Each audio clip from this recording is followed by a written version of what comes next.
आ रही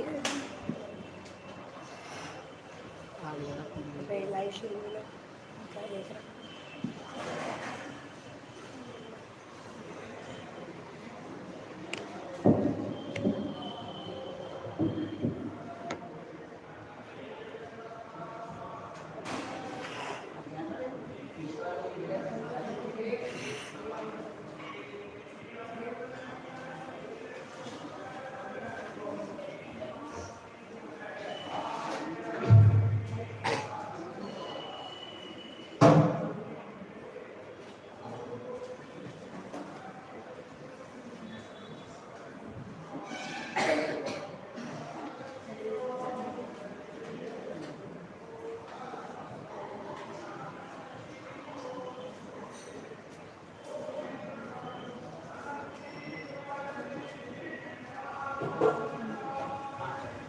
सावधान। नमो हरिहंताणं, नमो सिद्धाणं, नमो आयर्याणं, नमो वज्रायाणं, नमो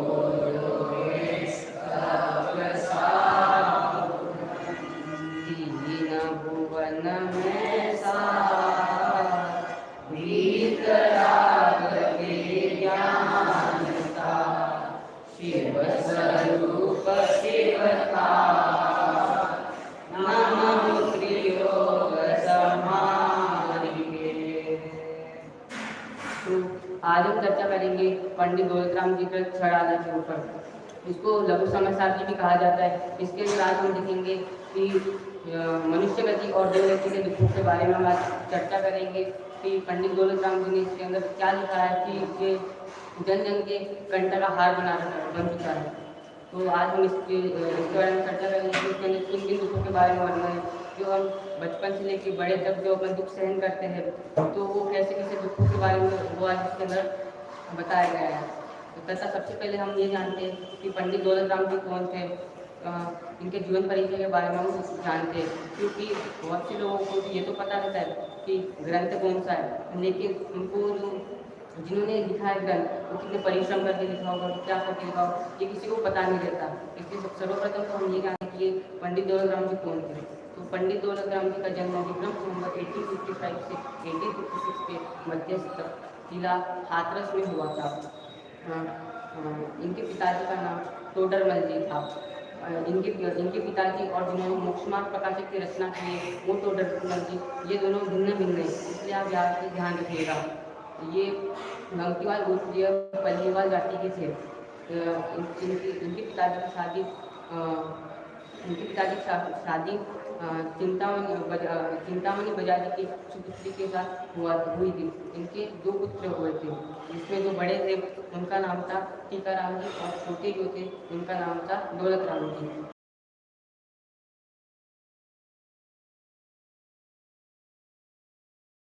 और दूसरा जो ग्रंथ है उसका नाम है दौलत विलास। तो छड़ाला जैसे जो छड़ाला है इसके अंदर संपूर्ण जैन धर्म का मर्म छुपा हुआ है। इस छड़ाला के अंदर चारों लोगों के दुखों का वर्णन था, वो कैसे हम मोक्ष प्राप्त कर सकते हैं, सब बातों का वर्णन छड़ाला के ग्रंथ के अंदर किया हुआ है। तो इस छड़ाला का जो निर्माण हुआ था वो होता 1891 में छड़ाला का निर्माण हुआ था, और पंडित दौलतराम जी 1923 में इनका स्वर्गवास हो गया था। तो अब हम बिना वक्त कमाए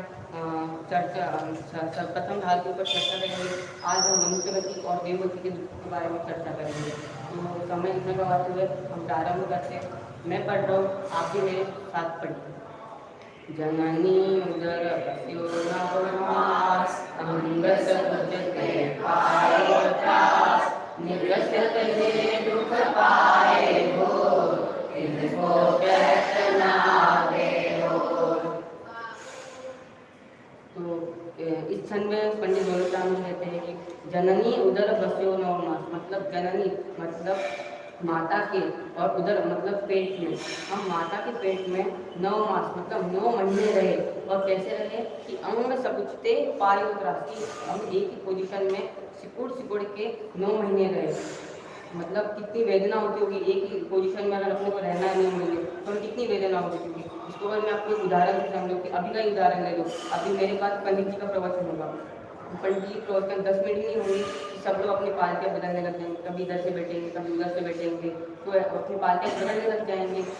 जो क्योंकि दर्द होता है पैर के अंदर, तो आप तो खुद ही सोचिए कि अगर अपने को 9 महीने अगर एक ही पोजीशन में रहना पड़े तो अपने कितना ज़्यादा दर्द होता होगा।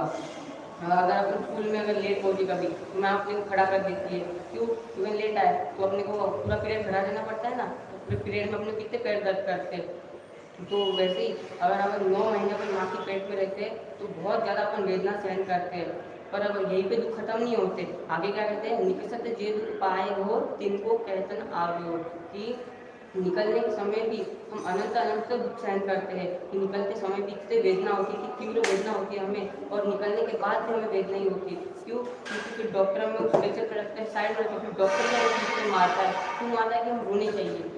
आप सोच ही सकते हो कि हम संसार में आए भी नहीं और हमारा रोना चालू हो गया, घबराना चालू हो गया, तो संसार क्या विचित्रता को आप समझ सकते हो, कितनी विचित्र संसार है ये। जी आते भी नहीं, आते के साथ हमारे दुख भी चालू हो गए संसार में। तो अब अगले छंद में पंडित दौलत राम क्या कहते हैं वो देखते हो। बालपने में ज्ञान न दयो, तरुण समय तब नीरत रहो, अर्ध मृतक सम रूपापनो, ऐसे रूप लगे आपनो। कि पंडित दौलत राम इस छंद के अंदर कहते हैं कि बालपने में ज्ञान न रहे, कि मतलब जो बालपन रहता है, जिस समय अपन सब बालपने में ही है ना, छोटे बच्चे, तो उस समय अपन क्या बालपने में ज्ञान न रहे, मतलब अपने पास इतना ज्ञान नहीं रहता कि हम आत्मचिंतन कर पाए, क्योंकि अपनी आत्मा को समझ पाए, इतना ज्ञान हमारे पास प्राप्त नहीं रहता।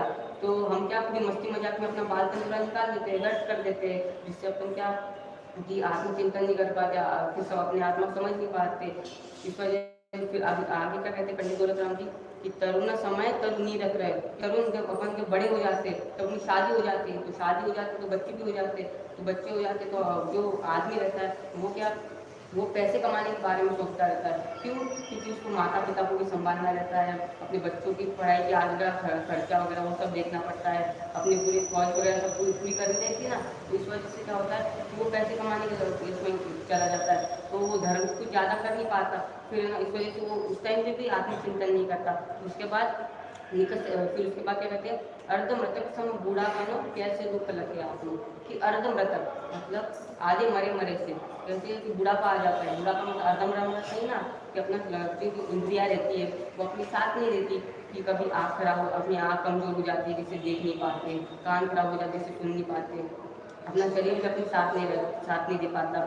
तो उस टाइम पे भी अपन अपनी जो है ना आत्मचिंतन वगैरह नहीं कर पाते, अपनी आत्मा समझ नहीं पाते, सत्य तत्व क्या है, तत्व का मतलब तत्व वगैरह समझ नहीं पाते, तो ऐसा हो जाता है। तो उस टाइम फिर क्या होता है कि अपन ऐसे ही जो दुख है ना वो सहन करते जाते, और जो चारों गतियों का भ्रमण है वो भी चलता ही जाता है। ऐसे ही दुख अपन सहन करते जाते हैं। तो अब अपन देखते हैं देवगति के दुख के बारे में, कि देवगति के अंदर कैसे दुख है, क्योंकि बहुत सी मिथ्या दृष्टि को ये लगता है कि देवगति के अंदर अपने को पूर्ण निराकुरता शुभ होगा, क्योंकि अपने पास वैभव वगैरह तो बहुत सारा रहता है, पर ऐसा नहीं है कि देवगति में भी बहुत से दुख अपने सहन करने पड़ते हैं। तो पंडित दौलत राम जी क्या कहते हैं हम वो देखते हैं। कभी अकाम निर्जरा करे, भवन त्रिक में सुरतन धरे, विषय चार दावानल दयो, मरत विलाप करत दुख सयो।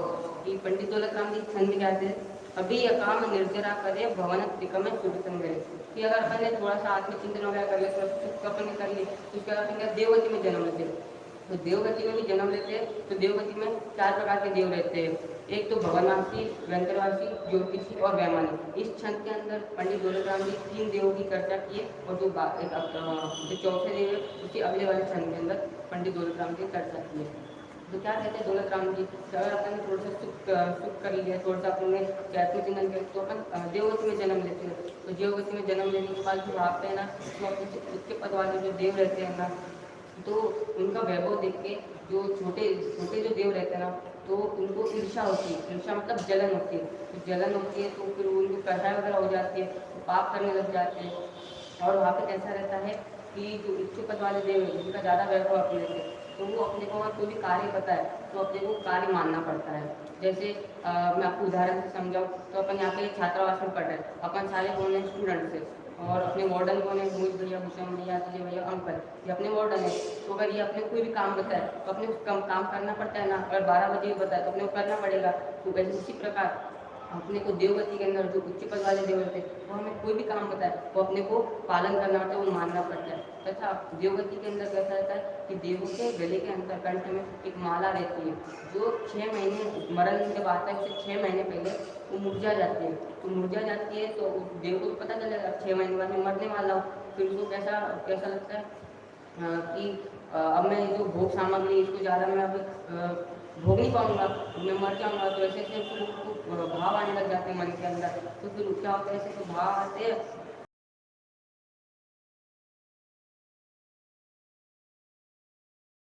छूटता नहीं है। फिर अगले क्षण में अपन देखते हैं पंडित दौलत राम जी क्या कहते हैं, जो विमान वासी सम्यक दर्शन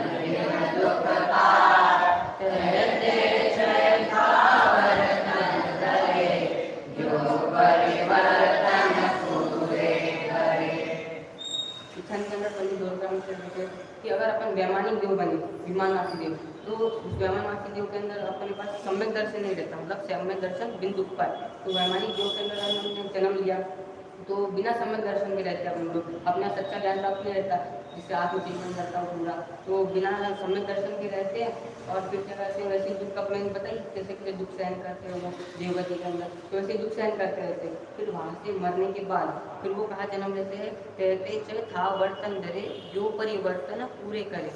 कहते थे था वर्तन धरे मतलब जो स्थावर शरीर रहते इन शरीरों को धारण करता है वहाँ से मरने के बाद। जैसे पृथ्वी का है, जल का है, अग्नि का है, वैसे शरीर को धारण करता है। और फिर मतलब कैसे कि पेड़ पौधे ये सब जो चीज़ें रहती है वो बन जाता है वहाँ से मरकर। फिर आपसे जो पता ही है पेड़ पौधों को कैसे दर्द होता है कि सर्दी में से पेड़ों को काटा जाता है, काय के लिए फर्नीचर बनाने के लिए, कभी टेबल बनाने के लिए, कभी काट दिया जाता है। अगर हम रोड से जा रहे हैं छोटा सा पौधा दिख जाए तो उसके पेड़ दिख जाए तो वो मर जाता है। तो ये छोटे से देखिए बड़े बड़े पेड़ ये सब बन जाते हैं। तो ऐसे ही निरंतर अपने को जो दुख है वो सहन करना होता है, करना पड़ता है और करते रहते हैं जैसे। तो ये क्यों करते हैं, क्योंकि सच्चा ज्ञान प्राप्त नहीं है अपने पास। तो सच्चा ज्ञान प्राप्त करने के लिए अपने को अपने आत्मा को समझना पड़ेगा, अपना पुरुषार्थ जगाना पड़ेगा, अपने अपने को सही सोच होनी चाहिए कि किस मतलब पर पदार्थों से ममत्व को हटाना पड़ेगा। ये सब चीज़ें ना आप सभी भी मोक्ष को प्राप्त हो इसी में मनुष्य अपनी मान को उठाऊँ। जय जय।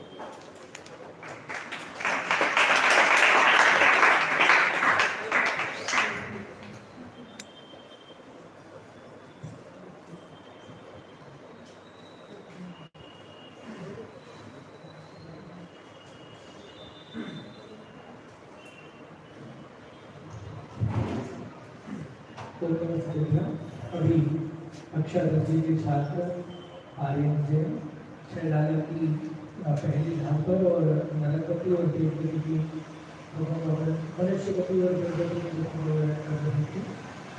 आत्मविश्वास आपका ठीक था, पहली भी अच्छी थी, अब तो उच्चारण भी ठीक था, स्पष्टीकरण भी आप बढ़िया कर रहे और थोड़ी सी कमी रही, आप बहुत जल्दी जल्दी बोल रहे थे।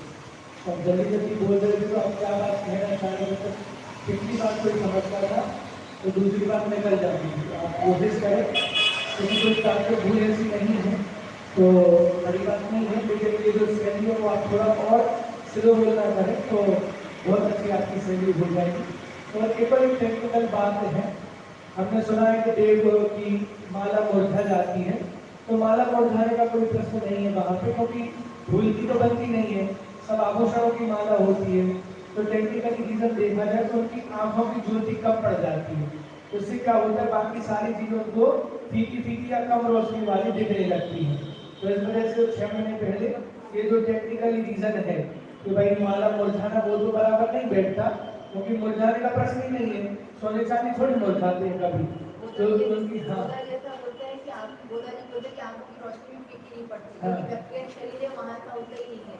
तो 6 महीने पहले उन्हें मालूम पड़ हाँ, तो जो भी मतलब कहते ना भाई कारण मिलने लगते हो, तो ज्यादातर यही तो होता है कि वो उन्हें कम फीका दिखने लगता होगा, तो इससे उन्हें ज्ञात होता है। थोड़ी सी ये बस बात ध्यान रखें। बाकी आप निरंतर साथ तय करें और अपनी उन्नति करें किसी मंगल भावना के साथ। आदरणीय पंडित जी सीधे कर बैठना प्रारंभ करें।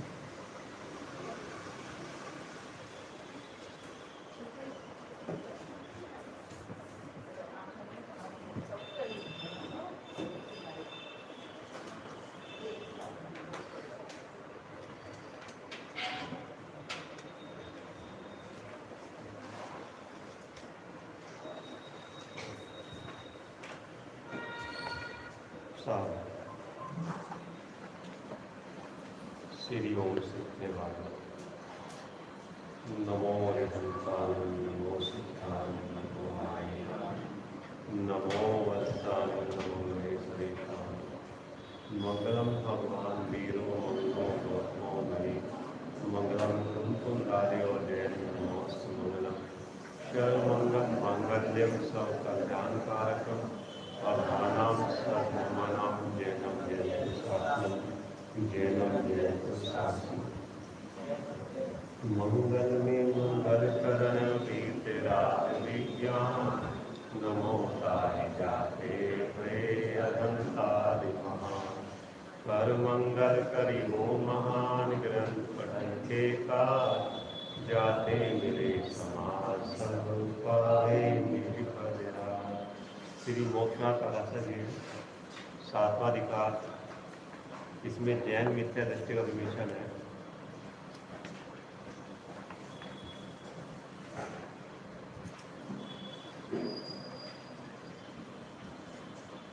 इस भव तरु का मूल एक जानो मिथ्या भाव ताको करी दिन मूल अब करिए मोक्ष भाव।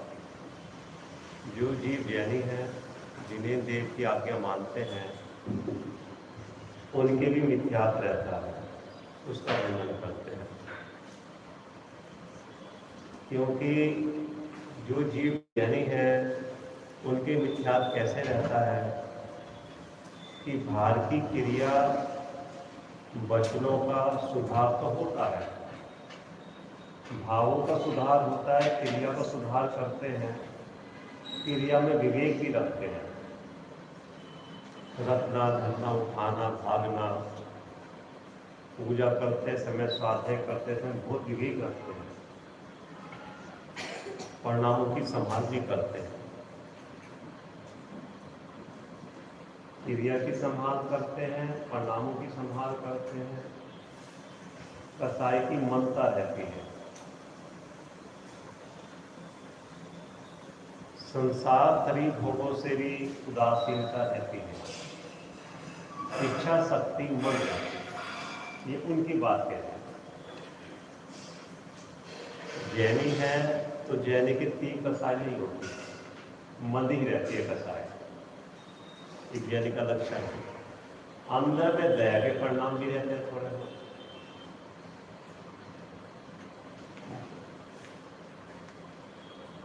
अंदर में दया के परिणाम भी रहते हैं।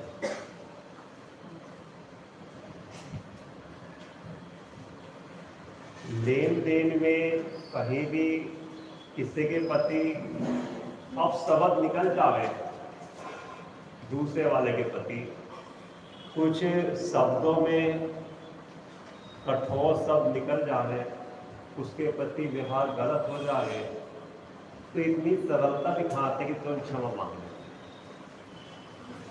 सुनते हैं, इतनी सरलता दिखाते हैं कि तुरंत गलती की क्षमा मांग ले।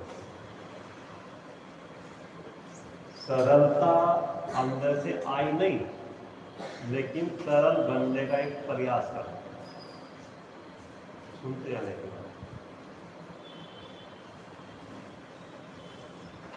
संसार शरीर भोग की जो सामग्री है, अंदर में तो लालसा पड़ी रहती है, लेकिन बाहर में ऐसा प्रदर्शन करते हैं कि हमें जरूरत नहीं।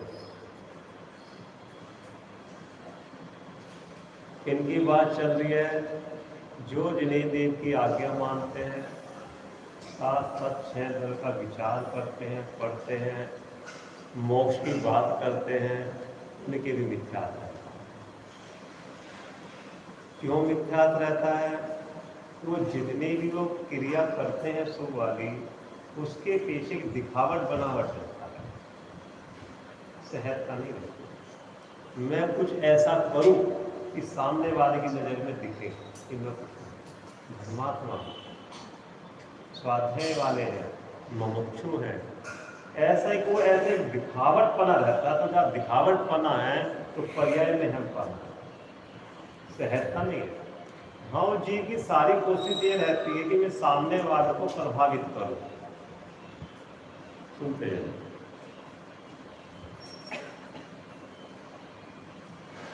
सामने वाले से प्रभावित भी होता है, प्रभावित करने की कोशिश करता है, अपनी सुबह सुख के लिए सरल होने का एक प्रयास करता है, लेकिन सरलता तो नहीं है।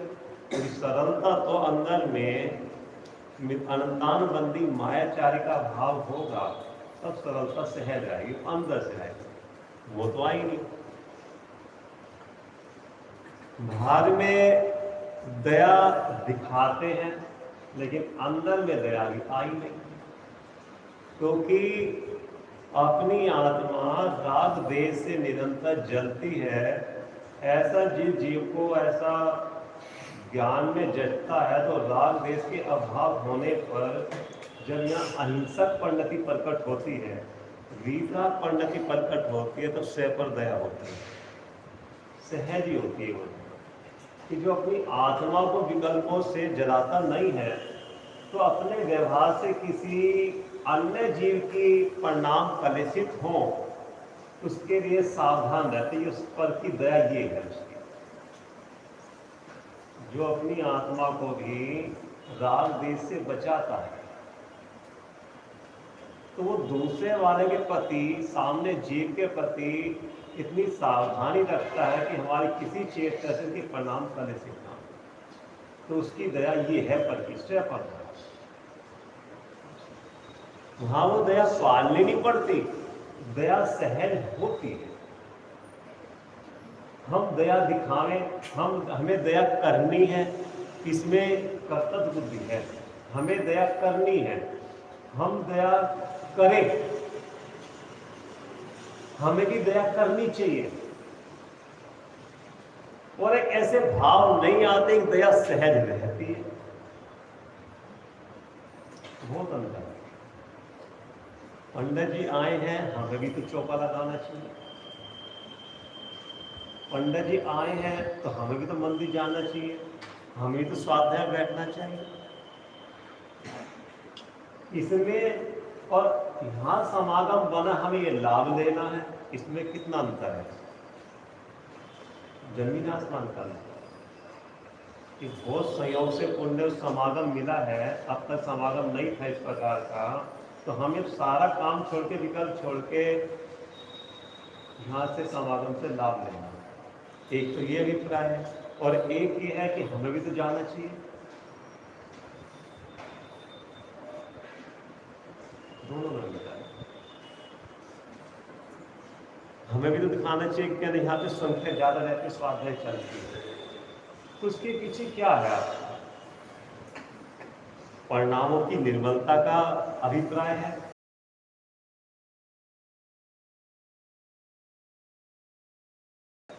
संसार करी भोगों से उदासीनता आएगी, अपने हम कहाँ बैठे, क्या भूल चल रही, यहाँ से में ये लाभ मिलेगा। पीछे कितना अभिप्राय, कितना अंतर। अगर ये सारे अभिप्राय आपके अंदर में रहते हैं, तो आप समझो कहाँ खड़े, अपने हित के लिए नहीं कर रहे आप सब कुछ। अभी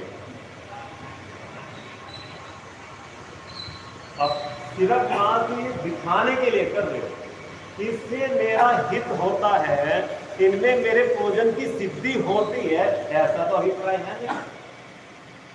हमें भी चलना चाहिए, हमें भी स्वाध्याय बैठना चाहिए, हमें भी पूजा करनी चाहिए, हमें भी नियम संयम पालने चाहिए।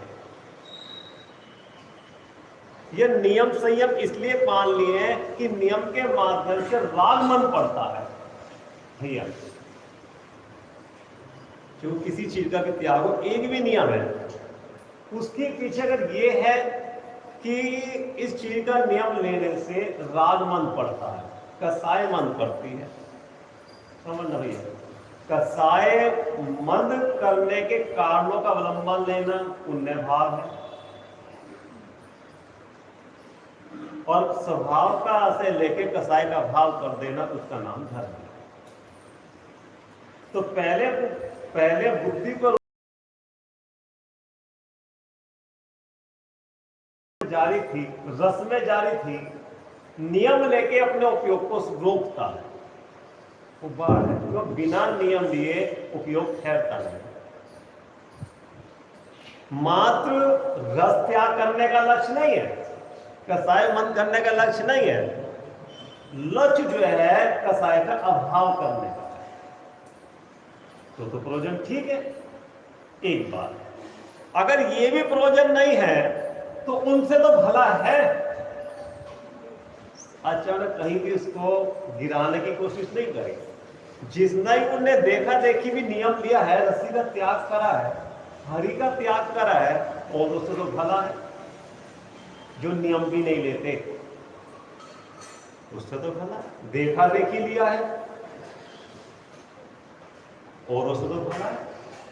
आज देखा देखी लिया है, अज्ञानता में लिया है, कल को ज्ञान आने पर वो सच्चे नियम पले। मतलब देखो, किसी को भी अगर वो नियम ले रहा है, ये अपने ले रहे हैं, पहले भावुकता में लिए जाते हैं, दूसरा कोई लेता तब उत्साह में लिए जाते हैं। लेने की मनाही नहीं है, और उसने ले लिया, आप इसमें क्या है, इसमें तो बंधन का कारण है।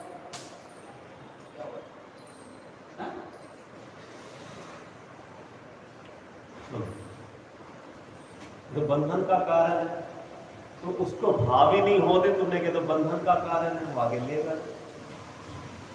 बंधन के कारण होने के बाद भी बंधन से छूटे नियम लेने पर, कि बंधन में बंधे। नियम लेने पर किसी चीज का त्याग करा आपने नियम पूर्वक, बंधन से छूटे, खाने पीने के बंधन से छूटे कि बंधन में पड़े।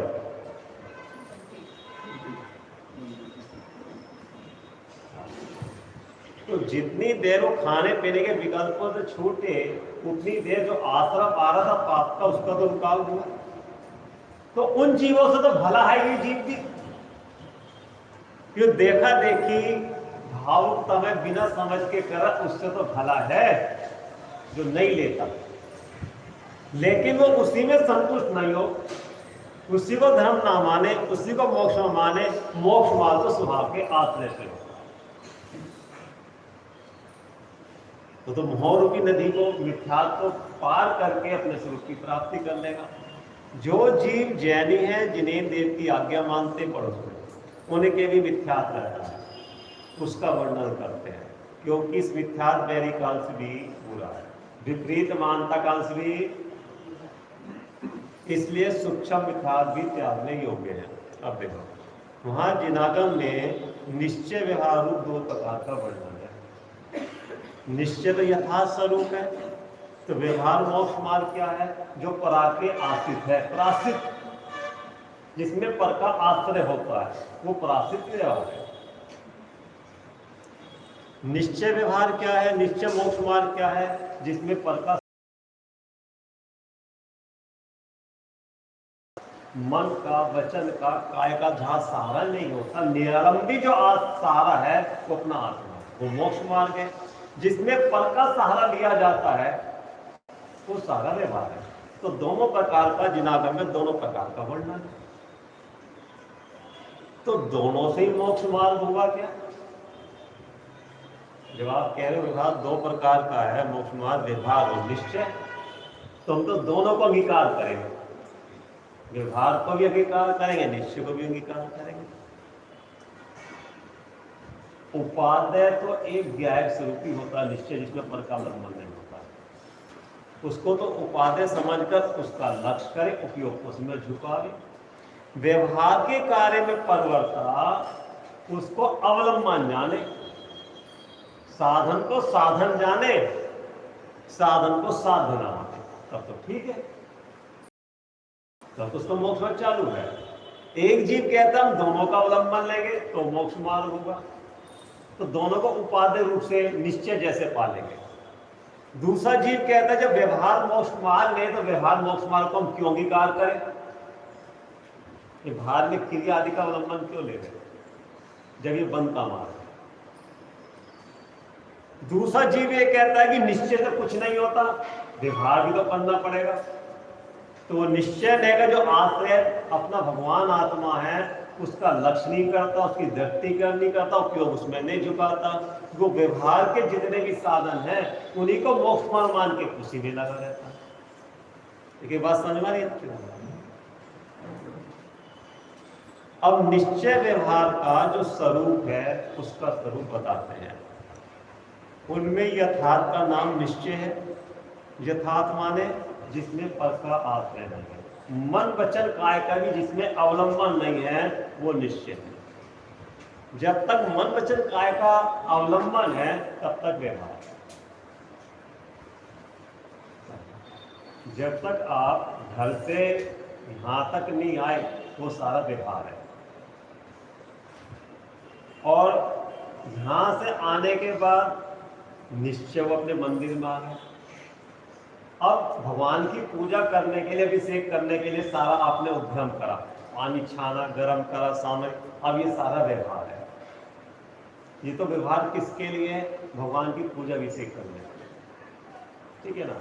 सुनते हैं एक बात को, अब भगवान की पूजा प्रचार कर लिया, अब क्या करना कि अब अपनी तरफ आना। तो अपनी तरफ आने के लिए वो व्यवहार तो गौण हो गया पूजा प्रसाद का। अब कौन सा व्यवहार करना? अपनी तरफ आने के लिए, उसके लिए स्वाध्याय चिंतन करके अपनी तरफ प्रयास करना।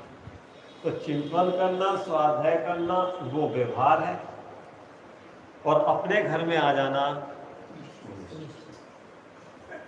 समझ में आ रही है सब बात। तो अब वो ये कहता है कि जब घर से मंदिर तक आए थे तो व्यवहार कार्यकारी नहीं है क्या? जब अपने घर में आना ही है, अपने को अपने रूप देखना ही है, तो फिर पूजा प्रसाद करने का फिर क्या प्रयोजन? और फिर उस व्यवहार से अगर निश्चय की प्राप्ति नहीं होती, प्राप्ति अपने से ही होती है, तो हम घर में बैठ के कर लेंगे, मंदिर में आने का क्या प्रयोजन? देखिए बात तो समझ में आ रही है, समझ में आ रही है। जब ये सारे व्यवहार है, व्यवहार से मोक्ष मार्ग नहीं होता, आना तो अपने घर में ही पड़ेगा ना। तुम सीधा अपने घर में ही बैठ जाए, सबका अवलंबन लेने की क्या जरूरत?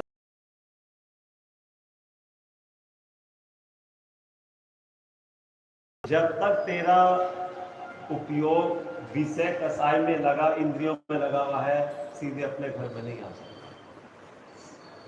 घर के निमित्त में, यहाँ के निमित्त में जमीन आसमान का अंतर है। घर में बैठ के ध्यान होता है कि घर में बैठ के आज ध्यान होता है। ये सारे निमित्त घर पाप के हैं और ये सारे निमित्त शुभ के हैं, पुण्य है। तो पाप में बैठे बैठे आप धर्म करोगे कि पुण्य करोगे? पुण्य के साधन मिलाने पर तब पुण्य होता है। पाप के साधन छोड़ने पर, पाप के भाव छोड़ने पर, पाप की संगति छोड़कर बुद्धि में इन साधनों में लगने तब पुण्य होता है। या भाव के साधन में रह के पुण्य हो जाता है।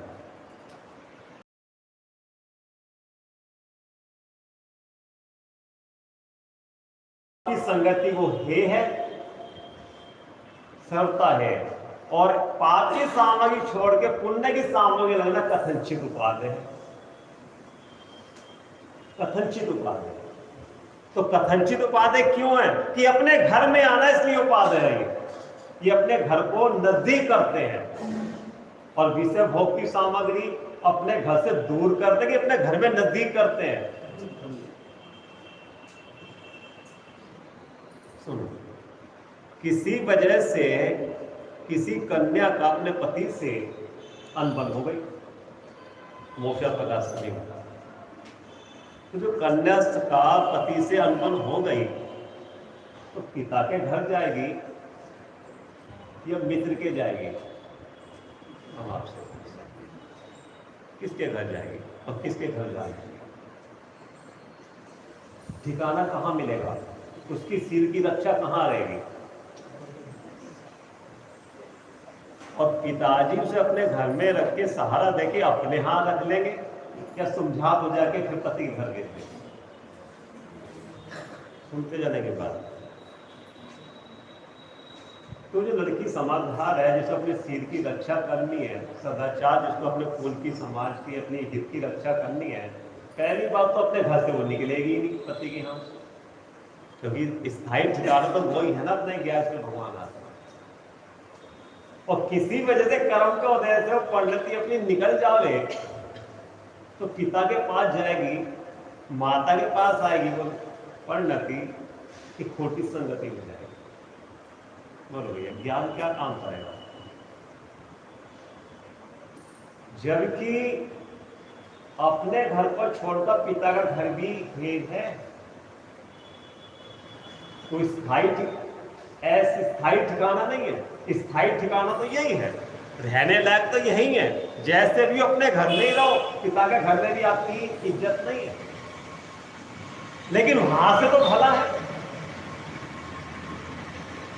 वो अगर कन्या पिता को छोड़ के मित्र के चली जावे तो वहां की क्या सुरक्षा है, हमें क्या है, सुरक्षित रह सकती है। तो जो अपनी परिणति या तो यहां रह गए या पिता के पास रह गए, वहां तक तो सुरक्षित है, लेकिन यहां से निकलते ही जब यहीं बैठे बैठे परिणति वहां पहुंच जाती है, देख लो, बैठे यहां हो, देख वहां गए हो, और परिणति कहां पहुंच गई वो तो सारा हिसाब किताब करिए 1 मिनटों में। सब्जी बना ली, सब्जी बना भी दी, बैठे बैठे कहां गए। तो जब यहां बैठे बैठे परिणति वहां पहुंचती, तो वहां बैठे बैठे परिणति अपने घर में कैसे आ जाएगी।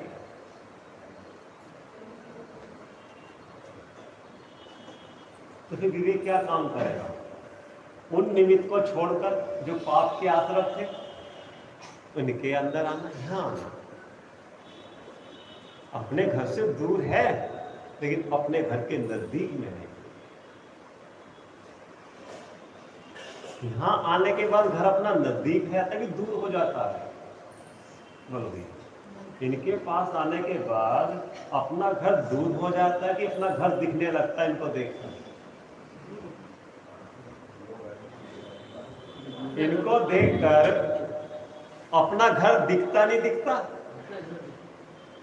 तो जहां से अपना घर दिखता वहां खड़े होंगे कि जहां से ये भी नहीं दिखते वहां खड़े होंगे। तो ये क्या कह रहे हैं,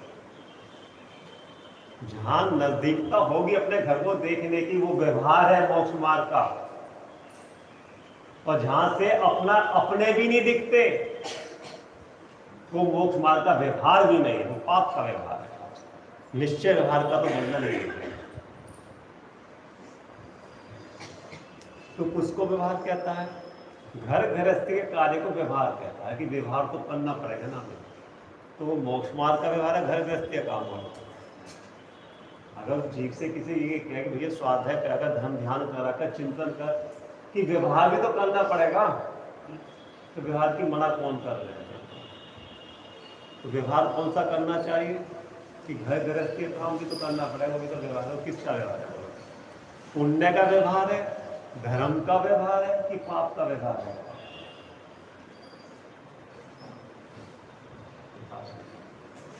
उपादेय है कि गे है, वो व्यवहार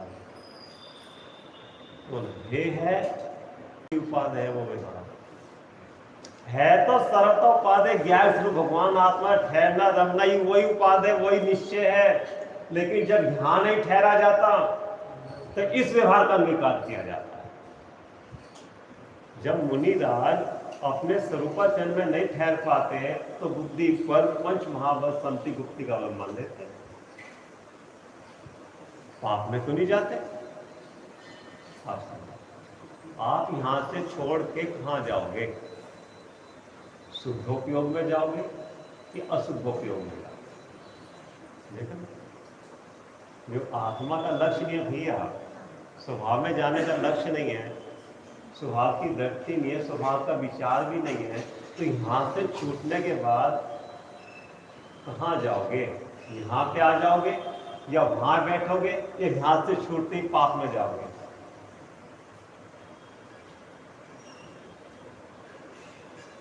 देख लो कहाँ जाओगे वहां से छूटोगे। जब वो कन्या अपने पिता के घास से छोड़ते कितनी टीस रहती कि जाना ना पड़े पिता के यहाँ, और पिता के जाने के बाद भी अपना पति भूल जाते कि याद रहता उसे। गंभीर होकर सुनना सारी बात। पहली बात तो पति को छोड़ना ही नहीं चाहती, और पिता के घर आने के बाद पति को भूल जाती है, और यही भावना करती कि पिता के यहाँ रहती रहो। चाहे वो घर कैसा भी हो, अपना झोपड़ी हो, है तो हमारा घर, और पिता का घर राजमहल है तो हमारे किस काम का। बोलो। कन्या अपने पति के रहते तब भी पति को याद करती है, और जब पिता के जाती तब भी। तो वो आपसे पूछ रहे हैं यहां बैठकर किसको याद करते हो? पिता के घर बैठ के किसको याद करते हो? किसको देखते हो? किसको किसकी याद आती है? ख्याल मानो प्रश्न क्या कह रहे हैं। इन पिता के घर बैठकर पिता ने जो दर्शाए ज्ञान भाव है, उस ज्ञान भाव को देखते हो, या पिता के घर में बैठ के वो संगति दिखाई देती है आपको दोस्तों वाली?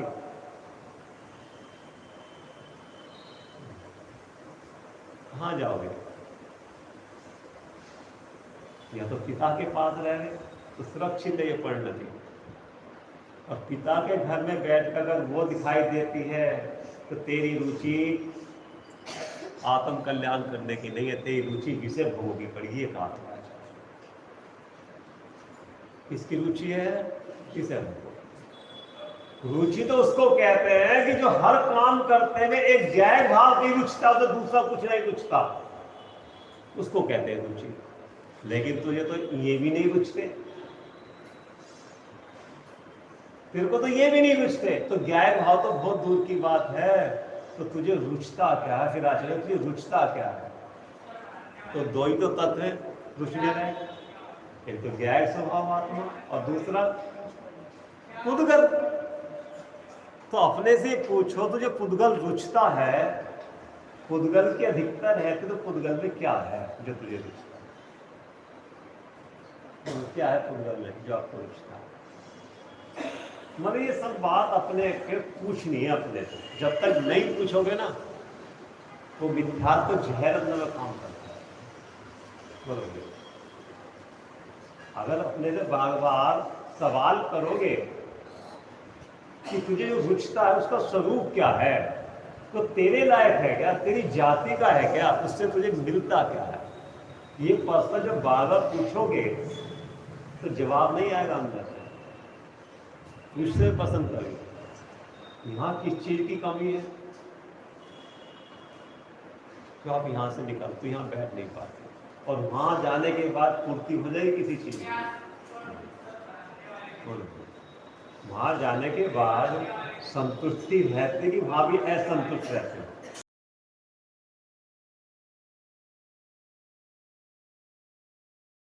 रहते कि असंतुष्ट रहते हो, और यहां आने के बाद कुछ संतुष्टि होते ही यहां भी असंतुष्ट रहते हो। सुनना भैया संजय भैया, जिनको अपनी लगी है अपनी पड़ी है वो यहां आने के बाद भी संतुष्ट नहीं होता, जब अपने घर में आता तब संतुष्ट होता है। पिता के घर में आने के बाद भी कन्या संतुष्ट नहीं होती, जब तक अपने घर नहीं पहुंचती संतुष्ट होती है। घर तो वही है ना, और यहां आने के बाद भी संतुष्ट नहीं होते, ऐसे संतुष्ट रहते हैं। और दूसरी बात क्या है, सुनना गंभीर होकर, यहां आने के बाद जो संतुष्टि होती है तो भली होनहार है और जीव की। और दूसरी बात क्या है, सुनना गंभीर होकर, यहां आने के बाद भी जिसको संतुष्टि होती है कि अच्छा विकल्पों से बचे, विषय कसाय से बचे, इतनी देर लाभ तो हुआ, तो भी भली होनहार है जीव। और जो यहां आने के भी संतुष्ट नहीं होता वो दिखाई देती है, तो होना अच्छे की बुरी है बोले। अपने अपने से पूछो, लगता है कि पाप से बच के यहाँ आए, देखो यहाँ कितनी शांति, मन प्रसन्न हो गया, परिणति दिख गई। नहाने के बाद ऐसा लगता है कि भगवान को देख के संतुष्टि होते ही ऐसी कि चलो आज का दिन सार्थक हो गया आज हमारा भगवान के। बोलो भैया, ऐसी संतुष्टि अंदर में आती है कि जैसे भोजन करके संतुष्टि आती है, ऐसे भगवान को देख के संतुष्टि होती है। क्या संतुष्टि होती है कि चलो आज का दिन सार्थक हो गया, कुछ तो शांति बड़ी आज हमारे। कसाई की यहाँ बैठ के कसाई की मानता हुई, चलो कुछ तो लाभ हुआ। अगर इतना भी लाभ दिखाई देता तो भली होनहार है उस जीव की। देखो पढ़ो, कितने ही जीव निश्चय को न जानते हुए निश्चय भास के सावधानी होकर आप स्वयं को मोक्ष मार्गी मानते हैं, अपने आत्मा को सिद्ध के समान अनुभव करते हैं। सिद्ध समान सदा पद मेरो, तो सिद्ध के समान सदा काल मेरा स्वभाव है, ऐसा मानने में, स्वीकार करने में तो कोई दिक्कत नहीं। जब अपने स्वभाव को स्वीकार नहीं करेगा तो अपने स्वभाव की महिमा कैसे आएगी? ऐसा ही हूं और ऐसा ही रहूंगा, स्वभाव से तो ऐसे स्वीकार किया जाता है। लेकिन वर्तमान में अपने को सिद्ध मान ले पर्याय से, तो फिर उसकी परिणति निर्मल होगी, शुद्ध होगी कि मैली होगी?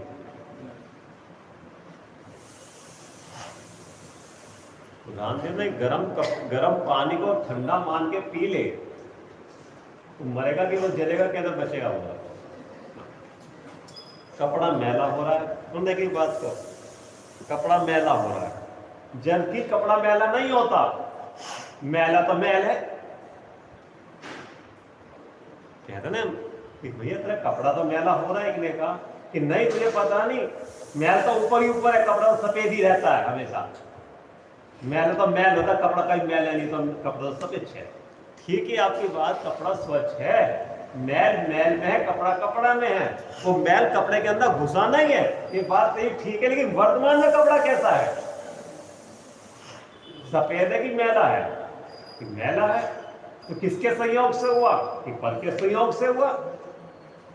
तो मैला रखने लायक है कि मैला साफ करने लायक है?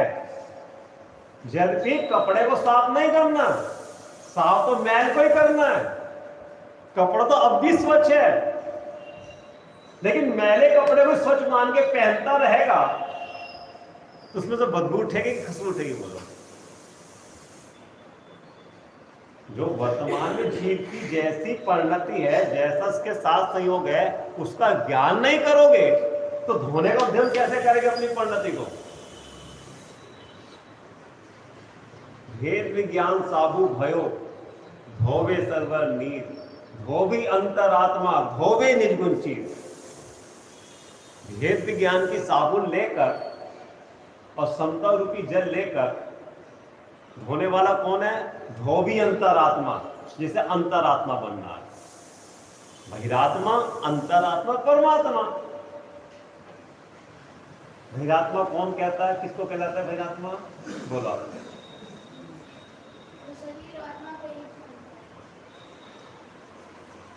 उसका नाम, जिसकी दृष्टि पद पे पड़ी, अपना सुख दुख पद से मानता, लाभ नुकसान पद से मानता, उसकी दृष्टि पर है बहिरात्मा। देह आत्म को एक गिरे, बहिरात्म तक मुदा। और अंतरात्मा किसे कहते बोलो? जिसको दोनों के न्यारे न्यारे लक्षण जानकर, दोनों द्रव्यों के, कौन कौन से द्रव्यों के? जीव और उद्गल के, दोनों द्रव्यों के न्यारे न्यारे लक्षण जानकर, दोनों द्रव्यों के न्यारा न्यारा स्वभाव जानकर, सुनते जाना, दोनों द्रव्यों के न्यारे न्यारे कार्य जानकर न्यारे न्यारे का साधन करता है, न्यारे न्यारे का ज्ञान करता, न्यारे जानकर स्वरूप में लीन हो जाता, उसका नाम अंतरात्मा। तो वही अंतरात्मा धीरे धीरे कर्म से आगे बढ़ते बढ़ते अपने स्वरूप में ठहर जाता, उसका नाम परमात्मा। विधि तो यही है ना परमात्मा बनने की। धोबी जो कौन है? जिसे अपनी दृष्टि अंदर में करने सुखी होगा। धोबी अंतरात्मा, धोबी निजगुण चीर, परिणति को धोवे बार बार। उनकी परिणति निर्मल है, मेरी परिणति मैली है। तो जैसे उन्होंने अपनी परिणति को साफ करा, उनको देख देख कर अपनी परिणति साफ करता है। और क्या उपाय हुआ? सुनो, आपको फोटो बनानी है किसी की, तो फोटो बनाने के लिए दूसरी फोटो भी तो चाहिए आपको, नमूना भी चाहिए, नहीं चाहिए? या बिना नमूने के बिना उसके कैसे बना दोगे फोटो? मोहित भैया सुनना, आपको फोटो बनानी है कोई,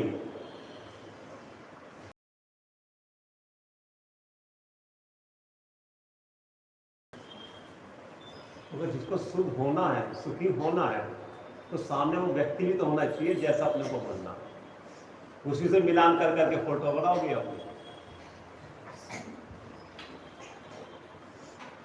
भैया ख्याल वाली बात क्या कह रहे हैं आपको? अगर आपको कोई फोटो बनानी है तो फोटो बनाने के लिए सामने कोई नमूना चाहिए ना, जिसको सामने रख के आप फोटो मिलाते बनाते हो। और अगर कोई अपनी फोटो में कमी होगी तो उस फोटो से मिलान करके उस कमी को दूर करोगे। और सामने अगर फोटो नहीं होगी तो कुछ ना कुछ कमी रह जाएगी ना अपनी वाली फोटो में। हम मंदिर में जो आते हैं मिलान करने के लिए आते हैं कि खाली देखने के लिए आते हैं? इन फोटो को देखकर अपनी फोटो में मिलान करोगे तभी तो कमी निकलेगी। क्या कह रहे हैं? यहां का भेद ज्ञान करोगे, मिलान करोगे, सामने फोटो विराजमान है ना, तो काय के लिए बोलो? मिलान करने के लिए है कि देखने के लिए कि पूजने के लिए है?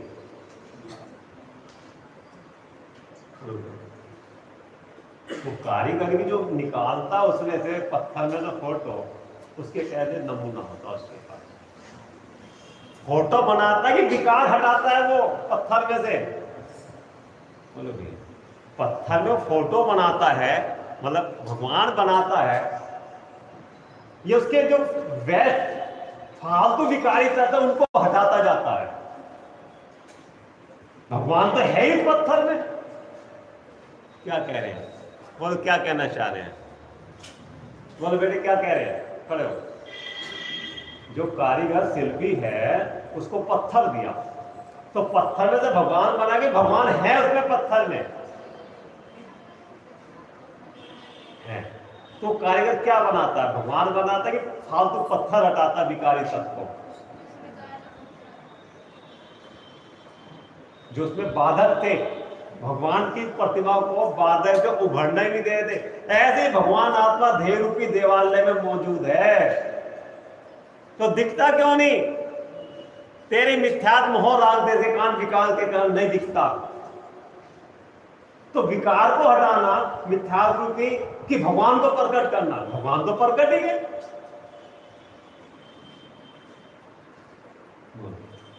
कपड़ा साफ करना कि मैल साफ करना? कपड़ा तो साफ ही है सबका। अब कपड़ा आपका गंदा क्यों हुआ? बोलो। अब दूसरी बात है, रोज अपने धुले दुपट्टा पहनते हैं, जैसे पहनते धुले बर्तन पहनते हो तो देखते समय नहीं कहते गंदा है कि कैसा अच्छा है। जैसा हाथ मार के धुला हुआ वही पहन दिया, और कितने गंदे वाले कपड़े, बदबू आ रही है धुले तेल की। जबकि वो गंदा कपड़ा स्वच्छ है, धुला हुआ है पानी से, लेकिन स्वच्छ होते ही अभी मैल है कि नहीं उसमें? तो भगवान का तुम दर्शन कर रहे, छू रहे हो, तो कपड़े स्वच्छ है कि गंदे हैं? उसमें बदबू ठीक है। सबका दायित्व नहीं है बोल रहे। पुजारी का भी दायित्व है कि कपड़े पहनने से पहले देखे कि कपड़ा मैल है कि साफ है। नहीं, पंडित जी ने कहता कपड़ा गंदा होता ही नहीं, हम भी गंदा नहीं मानते, कपड़ा तो गंदा ही नहीं, मैल गंदा है। तो भैया वो बात ठीक है, लेकिन वर्तमान में उस मैले कपड़े को पहन के भगवान को छूओगे तो परिणाम निर्मल नहीं होंगे तुम्हारे। ये तो हमने तो 10 बार कहा, तो पुजारी धोते ही नहीं कपड़ा, तो पुजारी का काम है कि तुम्हारा काम है? किसका काम है? धोती दुपट्टे तुम पहनते हो कि पुजारी पहनता है? तो जो पहनते तो देखना चाहिए ना, फटा हुआ है, गंदा है, उसको अलग निकाल दो, साबुन में धो दो, सरफ में धो दो। किसका काम है? जब मंदिर हमारा, भगवान हमारे, तो भगवान को छूने से पहले स्वच्छता भी तो होनी चाहिए मन में चमकाएगी।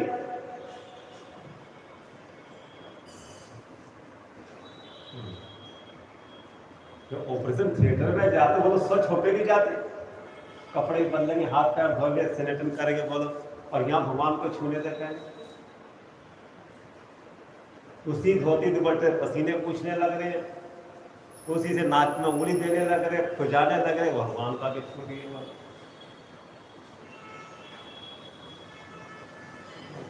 खुजाने लग रहे फिर भगवान को छू दिए। शरीर का हाथ धो पहले फिर भगवान को हाथ। रूढ़ी नहीं है सारी, इसके पीछे परिणामों की निर्मलता, इन सबके पीछे रूढ़ी से धर्म होता कि पुण्य होता? ना रूढ़ी से पुण्य होता ना धर्म होता। पहले नहीं अपने कपड़े अपने आप धोके जाते थे, पहले कहां व्यवस्था थी कपड़े धोने की? पुजारी कहां थे? पूजा करने के बाद अपने बर्तन धोके जाते थे पुजारी सारे, पूजा के छल्ले थे वो सुबह के जाते धोके, अभिषेक के छल्ले खुद धोके जाते थे, और अपने अपने धोती दुपट्टा खुद धोके जाते थे। अब से पहले यही व्यवस्था थी सब जगह। जैसे जैसे पैसे की अधिकता होने लगी, अधिक होने लगे, अब पुजारी रख लिए, नौकर रख लिए, तो नौकर के हिसाब से काम करेंगे। उसको क्या मालूम कपड़े गंदे हैं कि फटे हुए क्या है?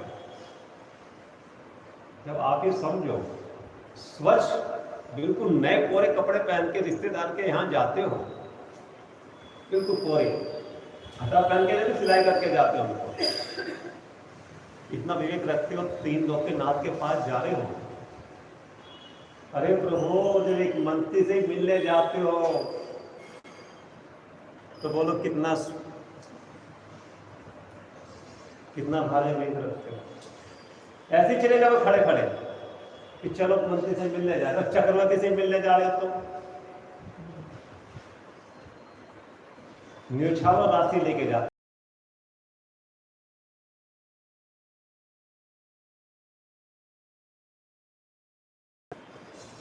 वो राजा था ना, वो सुकुमाल को देखने के लिए आया उसके घर में, नगर सेठ के यहाँ। राजा को अपने घर में आता देखकर हाल भर के मोहरे सोने की न्योछावर करी उनके ऊपर, जबकि राजा के पास कोई कमी नहीं थी, लेकिन सम्मान है, ये बहुमान है कि हमारे घर राजा आया है, उसके सम्मान में न्योछावर करी। तो राजा रख लेते होंगे उस न्योछावर को। हम इनके पास सब कुछ देने लग रहे हैं, छत चमर आदि सोने चांदी बिठाने लग रहे हैं, इनको कुछ नहीं चाहिए, ये तो हमारा भगवान है उनके प्रति। तो राजा अपने घर में आया है तो फटे पुराने गंदे कपड़े में खड़े हो जाओगे उसके लिए? बोलो 10-15 मिनट जल्दी आओ,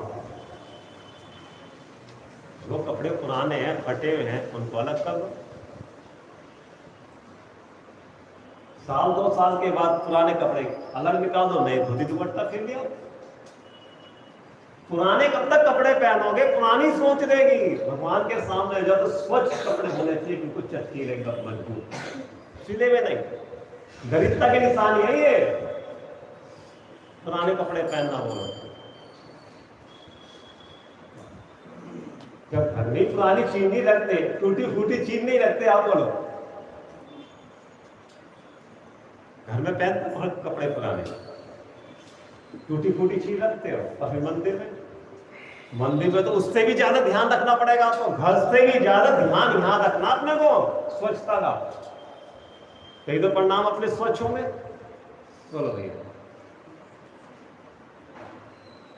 उनके भैया आज सुबह पुजारी नहीं आया, उन्होंने सफाई करने वाला, दर्शन करने के बाद झाड़ू लेकर कुछ सफाई करी उन्होंने। आज पहला कर्तव्य है कि मंदिर स्वच्छ रहना चाहिए, किसका कर्तव्य है? ये तो पुजारी का काम है, माली का काम है, तो मंदिर भी मालिक है, ये हमारा थोड़ी है। तो यहाँ की पढ़ना जो यहाँ सब जगह स्वच्छता नहीं रहेगी, तो नहाने के बाद ही मन स्वच्छ कैसे होगा मेरे प्यारे? रोजन तो यही है कि पहले अपने परिणाम स्वच्छ करें, और परिणाम स्वच्छ हो तो आत्मा स्वच्छ हो, या नहीं? इनके पास आने का परिणाम स्वच्छ होते हैं, और ये जिसके पास है, जहां इनका वास है, जहां जिसको ये देखते हैं, उसको देखने से आत्मा स्वच्छ होगी। क्या कह रहे हैं?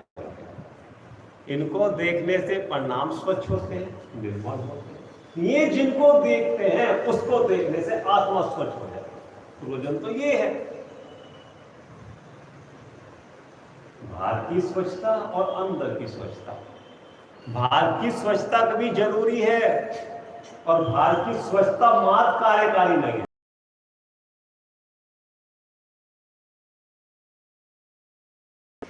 सामत की कमी नहीं है, विवेक भी साथ में हो।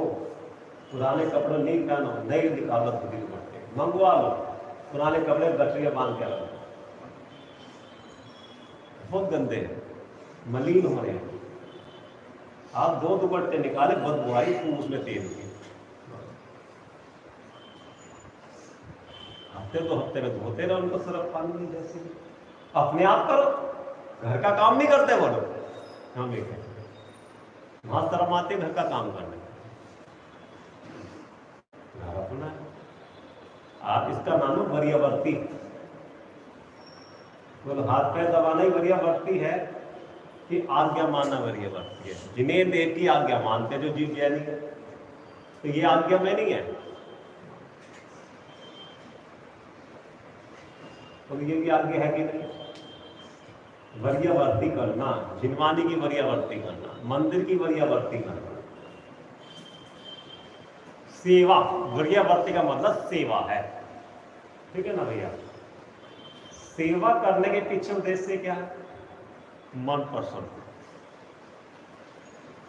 सेवा करते अगर मन प्रसन्न नहीं हो रहा, और जिसकी सेवा की जा रही है वो भी प्रसन्न नहीं हो रहा, तो वरीयवर्ती कार्य का बोलो नहीं।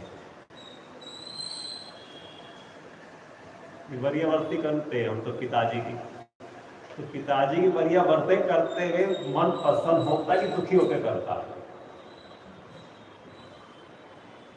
अगर प्रसन्नचित होकर कर रहे हैं तो फिर वरीयवर्ती कार्य का है, और हमारी सेवा करने से सामने वाला भी प्रसन्न हो रहा है तो और साथ है। भगवान की पूजा सब कुछ करना उनको तो जरूरत नहीं, लेकिन अपनी भावना पवित्र करने के लिए, निर्मल करने के लिए ये सेवा है। भगवान की सेवा की अपनी सेवा? बोलो किसकी सेवा है? मंदिर जा रहे हैं कि काय के लिए जा रहे हैं? पूजा करने जा रहे हैं। तो पूजा करने तो एक बहाना है, स्वाध्याय करना तो एक बहाना है, जाप करना तो बहाना है। उस बहाने के पीछे अपने परिणामों को स्वच्छ करना। अब वो तो सब कुछ करा, लेकिन परिणाम स्वच्छ करना वो रह गया। क्या गया? ये तो सब कुछ करा, लेकिन इसको देखना भूल गए, तो परिणाम भी सच तो क्या बात है? देखो इसको पूरा कर देते हैं बस। भ्रम से अपने को सिद्ध समान मानते हैं, वही मिथ्या दृष्टि, मिथ्या दर्शन है। शास्त्रों में जो सिद्ध समान आत्मा को कहा, वह दर दृष्टि से कहा है, पर्याय अपेक्षा सिद्ध नहीं है। जैसे राजा और रंग मनुष्य पने की अपेक्षा समान है, परंतु राजा पने और रंग पने की अपेक्षा समान नहीं है, उसी प्रकार सिद्ध और संसारी जीवत पने की अपेक्षा समान है। दोनों में जीवत पना है, जीवत शक्ति है, परंतु सिद्ध पने और संसारी पने की अपेक्षा तो समान नहीं है, दोनों में अंतर है। वो कर्म सहित है और सिद्ध परमात्मा कर्म से रहित है। ये निर्दोष है, सिद्ध भगवान निर्दोष है, और ये दोषों से भरा हुआ है, बहुत अंतर है। तथापि ये तो जैसे सिद्ध शुद्ध हैं, वैसे ही अपने को वर्तमान में शुद्ध मानते हैं। शुद्ध है और शुद्ध होना है।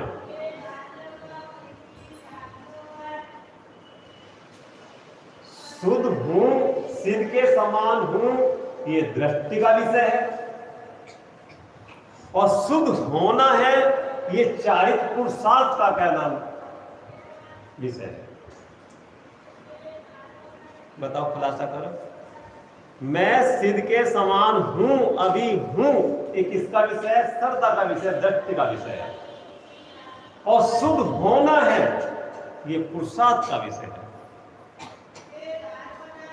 पुरुषार्थ में व्यवहार भी और निश्चय दोनों काम करते हैं आप।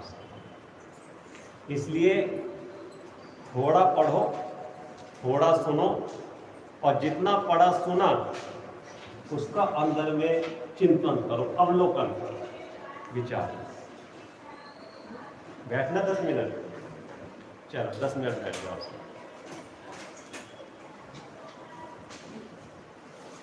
अभी राहुल भैया तो सबसे बाद में आते हैं, पीछे बैठते हैं बोलो कि पीछे से सक जाएंगे, बस धीरे धीरे दिखाई भी देंगे पंडित जी को, क्योंकि आगे दिखेंगे तो रोड टोकेंगे हमें। चलो बैठ जाओ, कोई बात नहीं।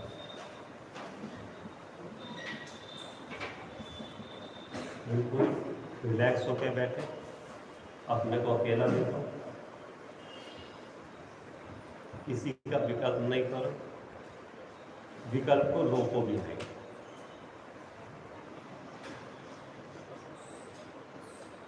धीरे धीरे अपनी सांस को कंट्रोल में लाओ।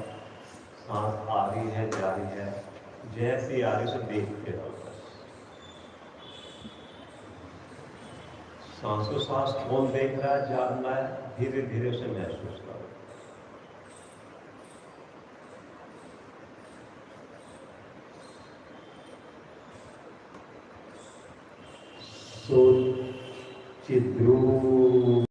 अहम।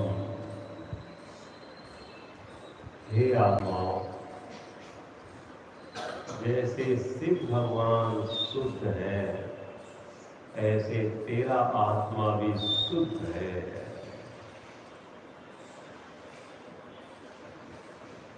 कर्मों का मैल तुम्हारे अंदर नहीं है, राग का मैल नहीं है, निरंजन तत्व है।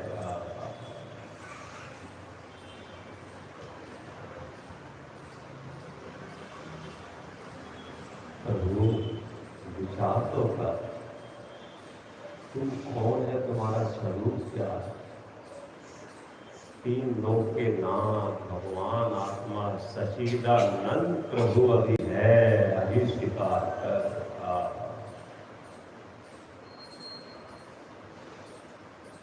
ये देह तू नहीं है, मनुष्य तू नहीं है, तिर्यक तू नहीं है, देव तू नहीं है, नारकी तू नहीं है, तू भगवान है। देहातीत भगवान अंदर विराजमान है।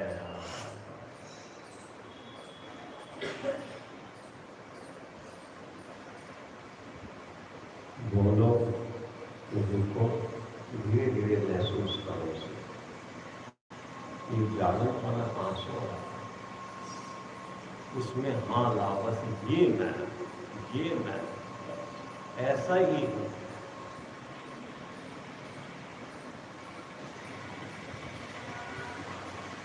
हे आत्मा, अनादि से लेकर आज तक तुम्हारा नाश नहीं हुआ, घटे नहीं, बढ़े नहीं, जैसे थे वैसे के वैसे हो।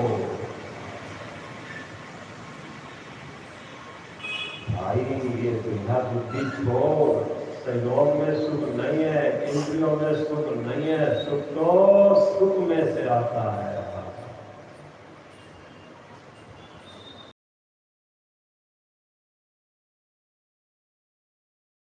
धीरे धीरे से महसूस कर, कौन जानता है?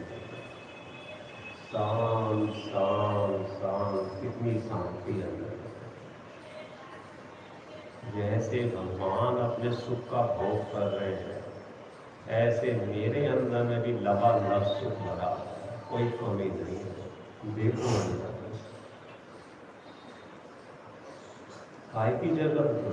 कपड़े की, गहने की, खाने की, मकान की है, अंदर किसी चीज की जरूरत? कहाँ रखोगे सब कुछ? लेके आए थे क्या तुम?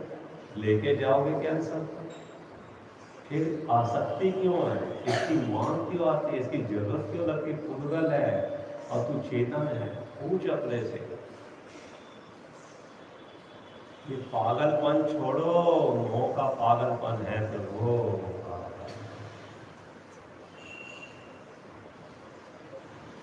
निर्मोही स्वरूप। बोलो, रुको, महसूस करो धीरे धीरे। उस जानन क्रिया को महसूस करो जो जानन पर निरंतर होगा। जान रहा है, अंधकार को जान रहा है, मन करके प्रकाश को जान रहा है, गर्मी को जान रहा है, ठंड को जान रहा है, वो सब पुद्गल है। उसमें जानन हाल को धीरे धीरे मुक्त करना। बस ये मैं रुकना नहीं है, ठहरना नहीं है, भव का भाव करके जाना है मुझे। अब मुझे भव नहीं चाहिए, बस हो, बस हो।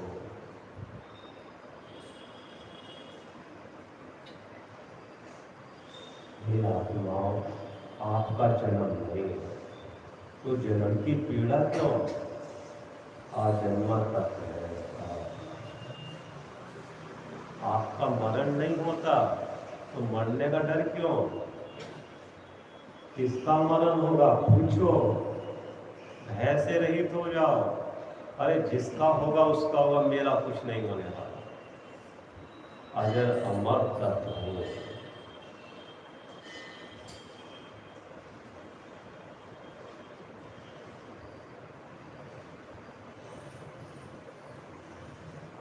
जैसे मिस्त्री में मिठास है, ऐसे आत्मा में ज्ञान ज्ञान ज्ञान है। लबालब ज्ञान से देख कितनी शांति है। ना किसी से बोलना, न कहीं आना, न कहीं जाना, बस बैठे रहो। भगवान भी तो अपने में बैठे, उन्हें तो कोई विकल्प नहीं, उनका तो किसी से संबंध नहीं।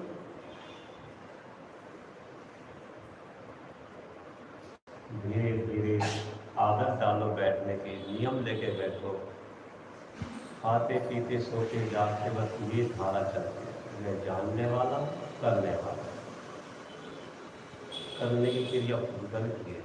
बोलो, रुको, महसूस करो।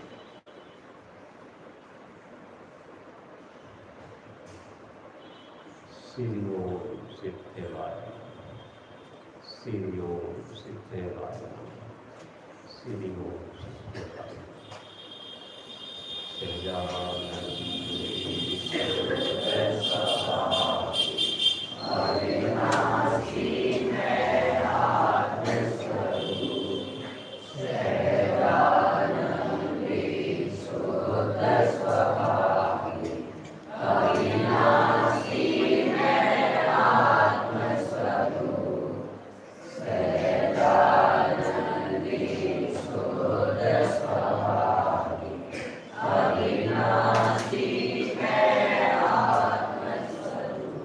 रात को पेपर मिल जाएंगे सबको, अपने घर से करके लाने हैं, है ना? और परसों सुबह दे देना।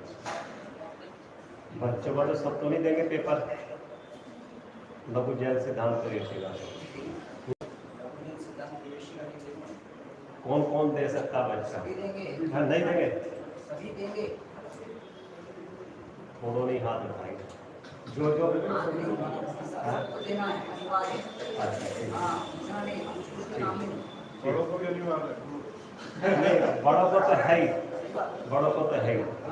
घर से करके लाना, पेपर रात को मिल जाएंगे, है ना?